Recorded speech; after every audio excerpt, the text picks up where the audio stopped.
આવી જાય ને.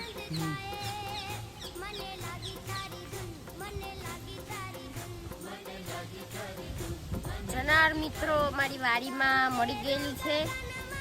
એનું ડોકું તો કાંઈ દેખાતું નથી કારણ કે કીડીયું ચડી ગઈ છે, એટલે ડોકું તો કદાચ ખાઈ ગયા છે.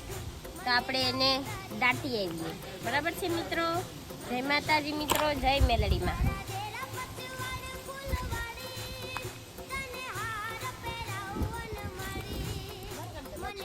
જય માતાજી મિત્રો, તમને પણ કોઈ મૂંગું જાનવર મળી ગયેલું હોય તો એને દાટી દેવાનું. આપણે એમાં કંઈ નાના માણસો નહીં થઈ જવાના. એમનું કોણ, આપણે આગળ રસ્તા મળી જાય તો આપણને લોકોનું આખું ટોળું ભેગું થાય, અને આ જ્યારે મૂંગું જાનવર મળી જાય ત્યારે એનું